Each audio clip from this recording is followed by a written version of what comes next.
Caríssimos rádio ouvintes, paz seja convosco. No ar o programa A Luz das Escrituras. O programa A Luz das Escrituras é patrocinado pela Igreja de Deus do Sétimo Dia no Brasil e tem por objetivo levar a doutrina dos apóstolos e a palavra dos profetas, sendo Jesus Cristo a principal pedra da esquina. Vamos neste momento dirigir nossos pensamentos a Deus em oração.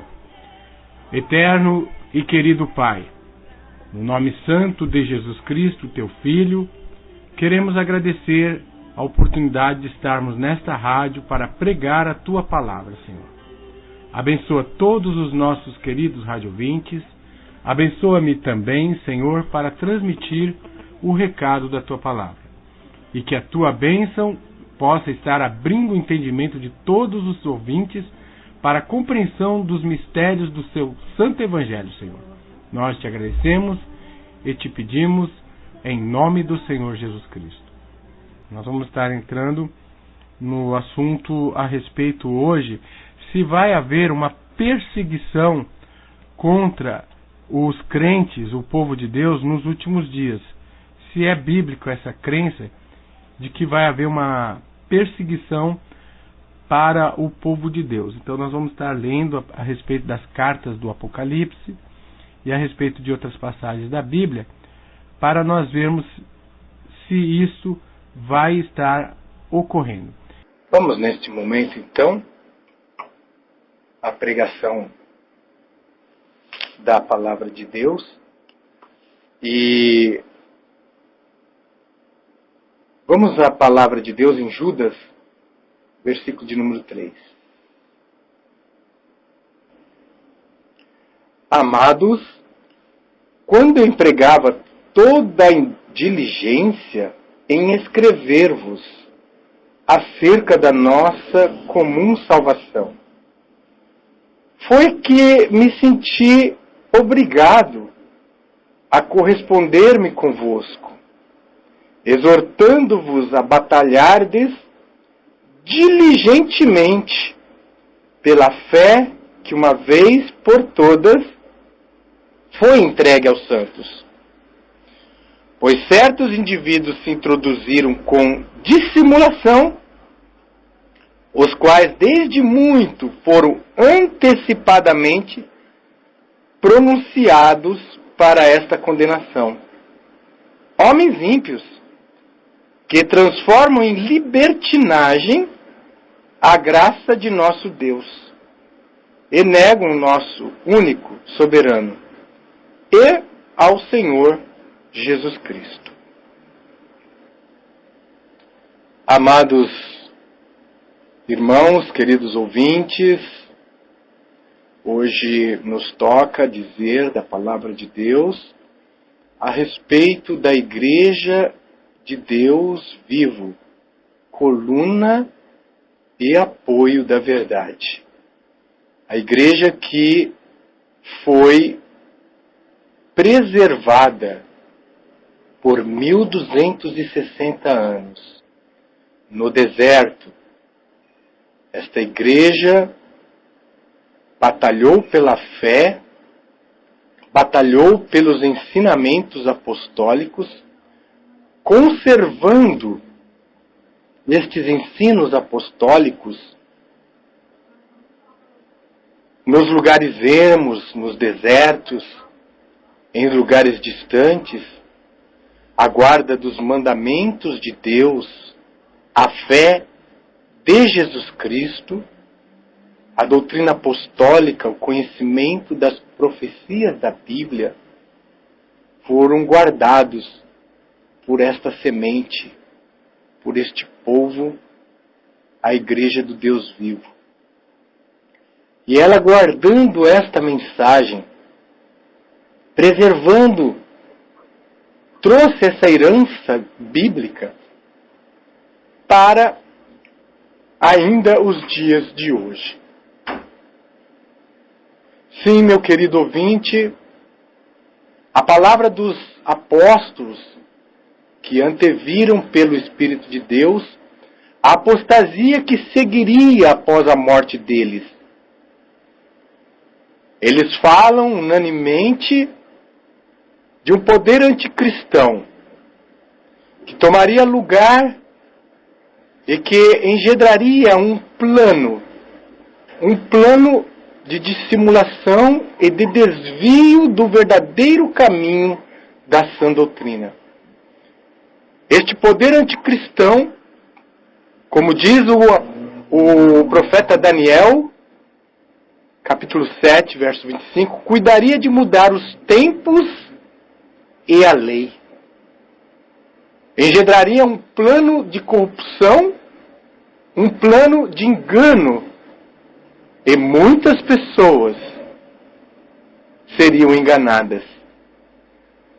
Somente aqueles que buscam na palavra de Deus realmente o conhecimento profundo, veraz das Sagradas Escrituras é que teriam condições de se escaparem destes enganos e estarem pautados na palavra de Deus.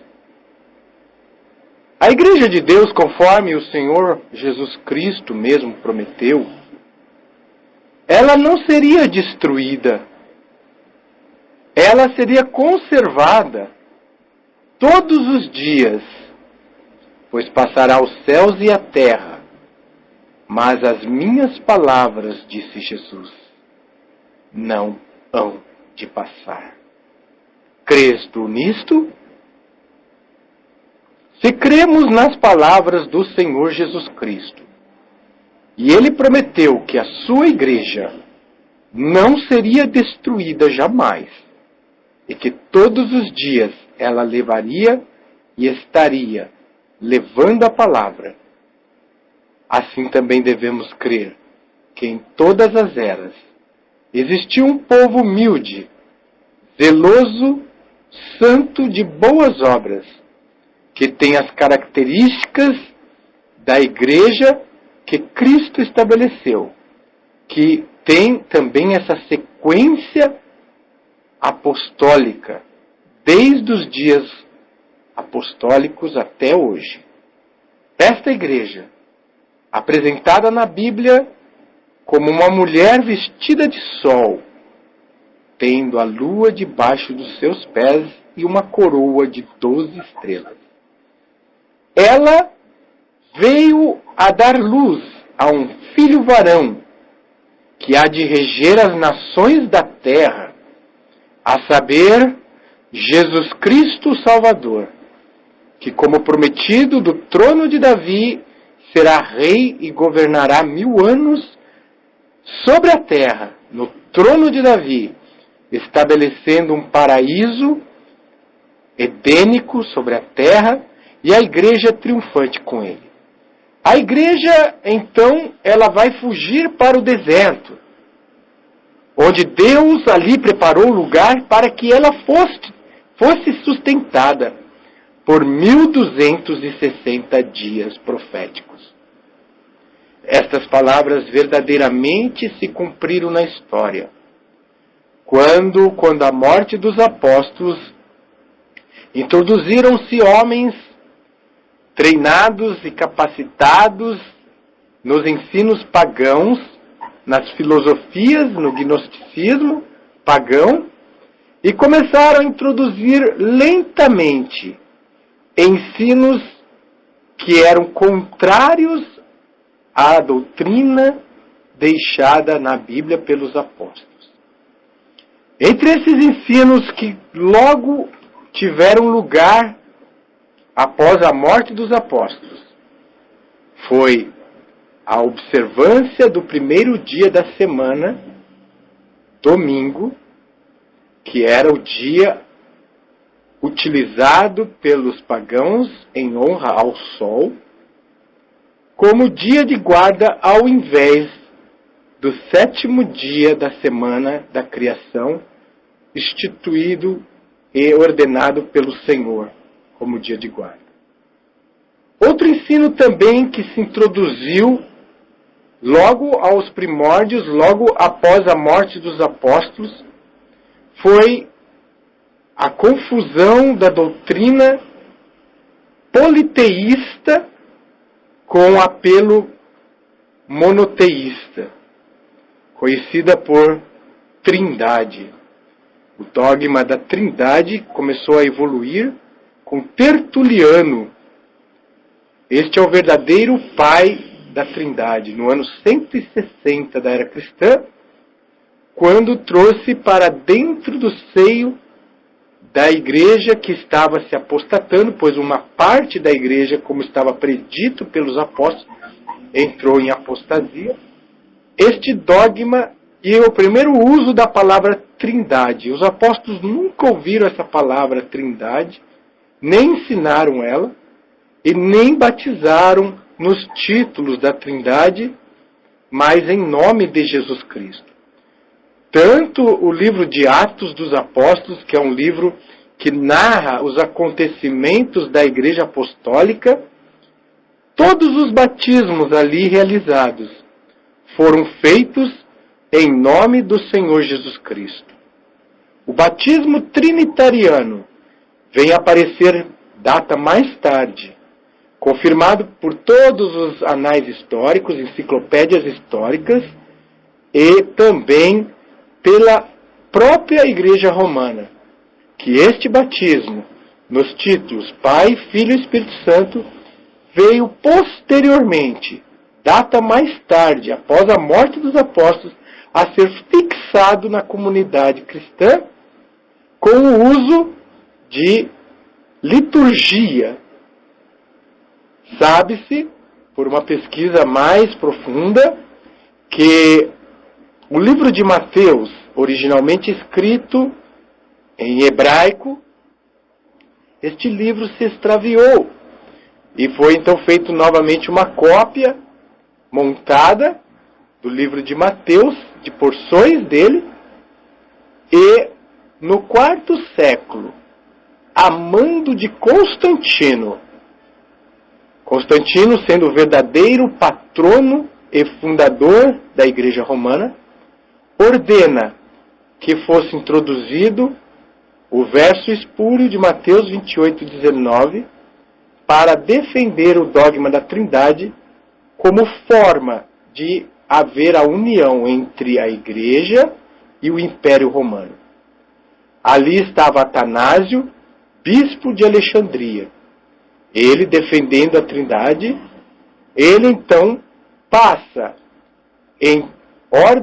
por ordem de Constantino, a introduzir em um texto espúrio a versão de Mateus 28:19, como hoje é ensinado por toda a comunidade que defende o dogma da Trindade. Ficando aí gravemente a marca de ensino da Igreja Romana. Isto está confirmado em livros de história da própria também Igreja Católica, ok? A Enciclopédia Católica. Também você pode encontrar isso nos livros históricos de Eusébio de Cesareia. Eusébio de Cesareia viveu por volta do ano 260, 280 depois de Cristo. Ele também esteve e escreveu a respeito desses acontecimentos na sua época. Ele tinha uma cópia do livro de Mateus originalmente na língua hebraica. E nas 3 ou 4 porções dos seus livros históricos, que ele cita a passagem de Mateus 28:19, não se encontra a menção dos títulos Pai, Filho e Espírito Santo. Nas porções citadas por Eusébio de Cesareia, que foi um cristão do século III, que escreveu a respeito da história e citou várias passagens em seus livros históricos. Mateus 28:19 é citado, portanto, ide, fazei discípulos em meu nome. Apenas isso é citado nas porções da Bíblia de Eusébio de Cesareia, do livro de Mateus, nós vamos então percebendo aí que houve um plano. Assim como este poder anticristão, ele mudou os tempos e a lei, forjando 10 mandamentos diferentes da Bíblia, omitindo o segundo mandamento da lei de Deus, que diz não farás para ti imagem de escultura, modificando o quarto mandamento da lei de Deus, lembra-te do dia de sábado para o santificar, mudando para domingo e dia de festas. E dividindo o último mandamento em 2 mandamentos para continuar dando a soma de 10. Foi concebido então este grave plano de engano. E por ele muitas pessoas foram enganadas porque não buscaram nas Sagradas Escrituras a sua verdadeira fé. Este dogma também da Trindade, ele vai de encontro com o primeiro mandamento da lei de Deus que diz: não terás outros deuses diante de mim. O dogma da Trindade afirma em sua teologia que o Espírito de Deus, a presença de Deus, seria uma terceira divindade, separada, distinta do Pai e do Filho. E que esse terceiro Deus, hoje adorado como Espírito Santo, seria a terceira pessoa de uma trindade. E que essas 3 pessoas trabalham como se fosse uma única pessoa. Este é o dogma da Trindade. A Bíblia não nos apresenta isso. A Bíblia diz que o único Deus, Criador dos céus e da terra, é o Pai. No Evangelho de João, capítulo 17, versículo 3, definindo a própria vida eterna, Jesus fala que a vida eterna é esta: que conheçam a Ti só, por único Deus verdadeiro, e a Jesus Cristo, a quem Tu enviaste. Em 1 Coríntios, capítulo 8, versículo de número 6, o apóstolo Paulo, definindo a sua crença unitária, ele diz ali, em 1 Coríntios 8, verso 6, as seguintes palavras: todavia, para nós há um só Deus, o Pai. Olha aqui, ele define este único Deus como o Pai, de quem são todas as coisas e para quem existimos, e um só Senhor Jesus Cristo, pelo qual são todas as coisas e nós também por Ele. Então, o único Deus verdadeiro de eternidade passada à eternidade futura é o Pai. Jesus Cristo foi gerado de Deus. Ele é o princípio da criação de Deus. Por isso ele é filho. Para ser filho, tem que ser gerado. Jesus mesmo fala: o Pai é maior do que eu. Aquele dia e hora, ninguém sabe. Nem o Filho, nem os anjos. Unicamente meu Pai. Jesus confirma isso depois de ressurrecto, quando ele diz aos apóstolos: não vos pertence saber as estações que o Pai estabeleceu pelo seu próprio e o exclusivo poder, quer dizer, exclusividade unicamente do Pai. Então, nesse aspecto, Deus, o Pai, é Deus de Jesus Cristo também. Lá no livro de Apocalipse, Jesus fala: farei coluna no templo do meu Deus, a cidade que desce da parte do meu Deus, escreverei o nome novo, e ali Jesus menciona 4 vezes, já na glória, já ao lado e à destra da majestade de Deus, ele chama o Pai de seu Deus. O Espírito é a presença viva de Deus. A presença do próprio Pai em poder. Assim como Cristo também pode estar presente em nossas vidas através do seu poder. O Espírito de Cristo, a Bíblia menciona em 4 lugares o Espírito de Jesus Cristo. E todos nós sabemos que o Espírito de Jesus Cristo é a presença do Senhor Jesus na nossa vida. Igualmente o Espírito Santo é o Espírito de Deus. Jesus vai rogar então ao Pai que envie o Consolador, outro Consolador. Então, por que se o Espírito Santo fosse uma terceira pessoa de uma possível trindade, como é afirmado este dogma, por que o Senhor Jesus Cristo roga ao Pai para enviar o Consolador? Se o Consolador é uma terceira pessoa da Trindade, ele poderia ter rogado ao próprio Espírito Santo, a própria terceira pessoa da Trindade. Mas ele fala que o Espírito Santo procede do Pai. É o Espírito de verdade que procede do Pai, né? Então o Espírito Santo é o próprio Pai, Deus Criador, atuante em Espírito. Assim como o Espírito do homem não é uma pessoa separada do homem, é o fôlego de vida, né? Assim também o Espírito Santo é o Espírito do Deus vivo. É quem, por meio do qual Deus atua em todos os lugares, em todos os momentos. O dogma da Trindade, então, distorce o conceito primário do monoteísmo, da unidade de Deus, criando uma grande confusão. Hoje nós encontramos pessoas que adoram a terceira pessoa da Trindade, o Espírito Santo, cantam hinos para o Espírito Santo, oram para o Espírito Santo. Nós não encontramos nas nossas Sagradas Escrituras nenhum lugar em que alguém orou, dirigiu em oração ao Espírito Santo, ou que alguém adorou a terceira pessoa da Trindade na Bíblia. Eu tenho a minha Bíblia, tenho lido ela várias vezes, de Gênesis a Apocalipse.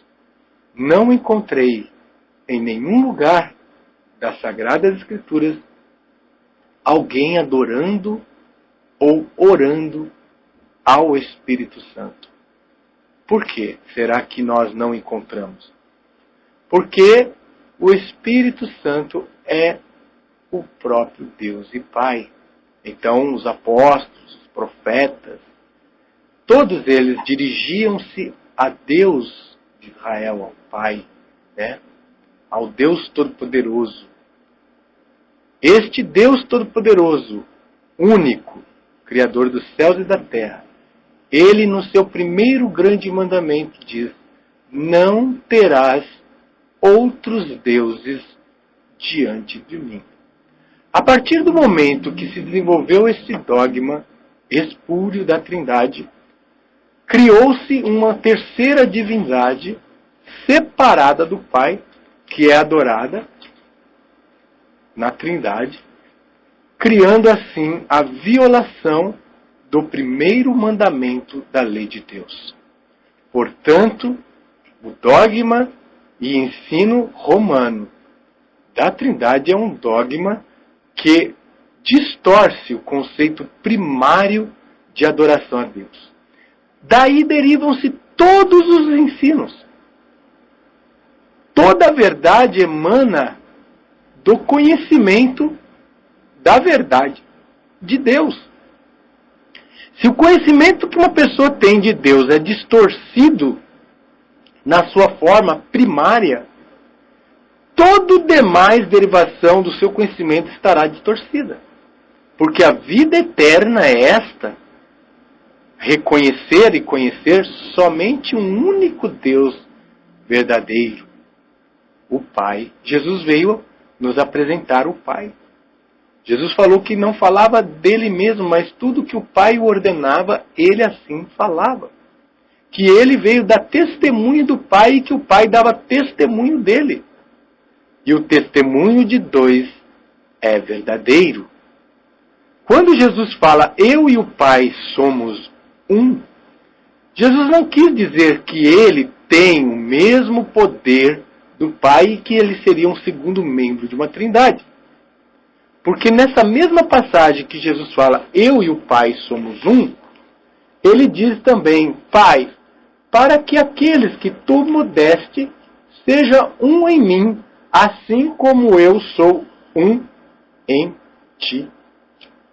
Percebe? Então, um em unidade de ação, um em propósito, não em poder, não em igualdade.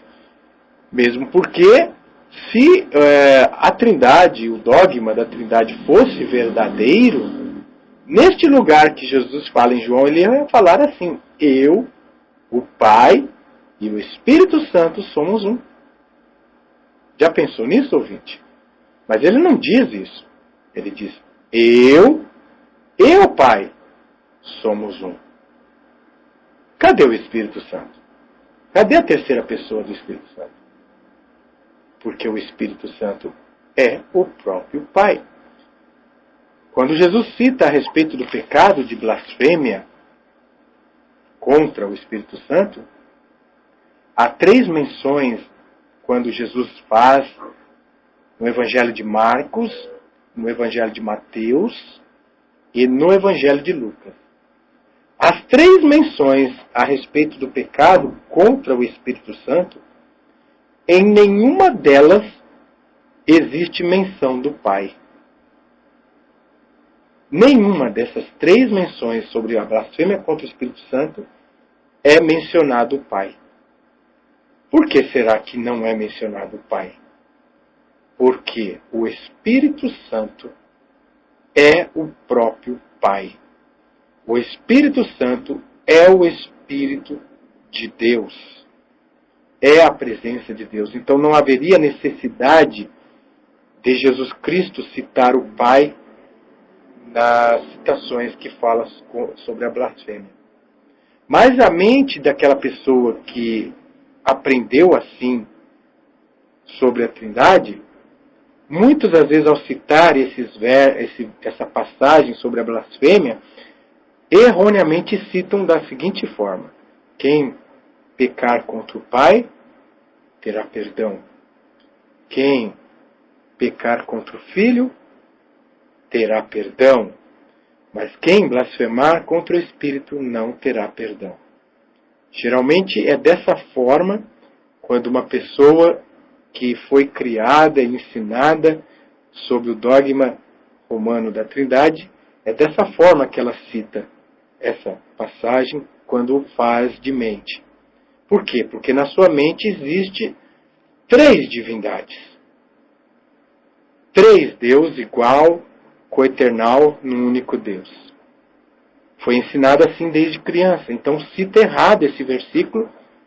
Às vezes até pessoas, teólogos, mestres, citam erroneamente essa passagem. Porque já vem na sua mente o ensino distorcido da divindade de Deus em forma de uma trindade. A Bíblia não nos ensina isso. A Bíblia diz que há um só Deus, e este único Deus, de unidade simples, é o Pai. Foi Ele quem enviou Jesus Cristo.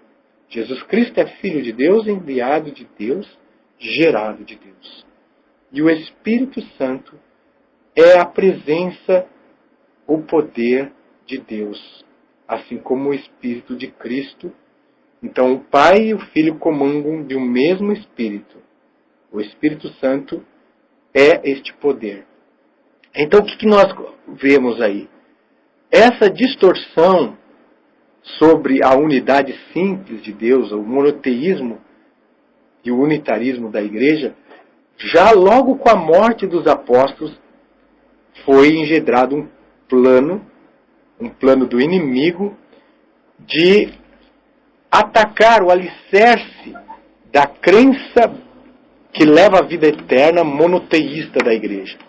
Então o batismo que era realizado somente no nome do Senhor Jesus Cristo Essas menções de batismos que nós encontramos na Bíblia, no livro de Atos, capítulo 2, verso 38, Atos 4, versículo 12, Atos 8, versículo 12 ao 17, Atos capítulo 10, versículo 48, Atos 19, versículo 5 e Atos 22, versículo 16.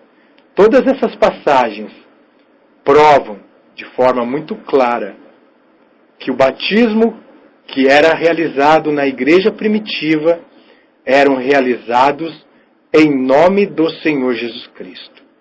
Não há sequer uma menção de batismo sendo realizado em títulos da Trindade. Não há nenhum batismo realizado nos títulos da Trindade. Por quê? Porque os apóstolos nunca ouviram falar, nunca praticaram ou ensinaram este dogma da Trindade. O dogma da Trindade foi inserido posteriormente na comunidade cristã. Tertuliano foi um dos primeiros a fazer menção dessa palavra que veio trazida do paganismo. A palavra já trazida do paganismo, pois no paganismo já existia o costume de adorar a deuses pagãos em forma de tríades ou de trindade. O ritual de Haddad, que era o ritual de se invocar divindades pagãs juntamente com o Deus único de Israel.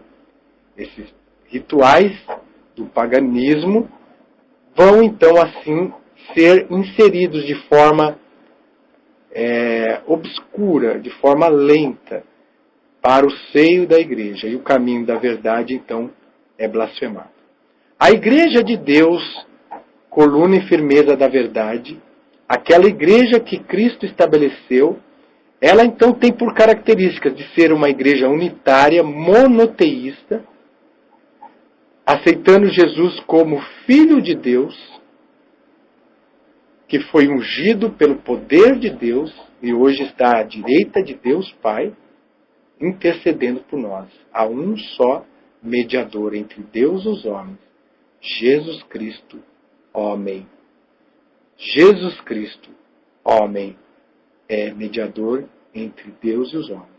Jesus, ele é Elohim, pelo fato de receber prerrogativas e autoridade do Pai. Todo poder é me dado. Deus, o Pai, sendo maior que o Filho, deu todo o poder, pois o maior abençoa o menor. Ora, sem contradição nenhuma, o maior abençoa o menor. Jesus Cristo ungido por Deus, Jesus Cristo ressuscitado por Deus, Jesus Cristo feito Senhor e Cristo por Deus, Jesus Cristo elevado às alturas e assentou-se à direita de Deus Pai, pela vontade de Deus, Jesus Cristo feito sumo sacerdote, segundo a ordem de Melquisedeque, pela vontade de Deus, e Jesus sendo representante Elohim, da parte de Deus, porque aquele a quem é conferido a palavra de Deus, a vossa lei chama, sois deuses. Então Jesus, neste aspecto, ele é Deus em ofício. Ele é um Deus derivado. Ele é um Deus por vontade do Deus único. Ele é, então, nessa forma, dentro de todos os seres do universo, o ser mais exaltado pelo Deus único e Criador. Aí está a vida eterna, ouvinte. Aí está a verdadeira crença que caracteriza a Igreja de Deus. A guarda dos mandamentos, incluindo também o quarto mandamento, o repouso sabático do dia de sábado, a crença monoteísta de um único Deus, Yahvé, Criador dos céus e da terra, o Pai, Jesus Cristo, Filho de Deus, e o Espírito Santo, o poder emanente de Deus, assim como o Espírito de Cristo. Esta igreja também tem ordenanças que são caracterizadas como a Santa Ceia e o lava-pés. A Santa Ceia, realizada uma vez ao ano, exatamente no dia em que Jesus ordenou, no 14º dia da lua do mês de Nisan, ao pôr do sol, ao início deste dia, os santos do Altíssimo em todo o mundo fazem a Santa Ceia com pão ázimo, sem fermento, e vinho puro, né? Sem nenhum tipo de composição química, mas é o puro sangue da uva. E ali depois, ali também é feita a cerimônia de lava-pés, porque Jesus, sendo Cristo e Mestre e Senhor, lavou-nos os pés. Quem somos nós para não lavar-nos os pés uns aos outros, em sinal de humildade, como exemplificou o nosso Senhor e Salvador? Essas características acompanharam a Igreja de Deus durante todas as eras. Quando também, ali na perseguição pelo Império Romano, Sacro Romano, a Inquisição, a Igreja, então, ela foge para o novo continente da América, estabelecendo ali, encontrando ali uma porta aberta para encontrar liberdade e novamente crescer. Então, no século XVII, no ano de 1664, o missionário da Igreja de Deus, Stephen Mumford, chega na América, na cidade de Newport, Rhode Island. E no ano de 1671 estabelece a primeira Igreja de Deus Sabatista da América, com as características da Igreja Bíblica. E o Evangelho verdadeiro, a pregação do Evangelho verdadeiro e da característica da Igreja é então migrada para o continente americano.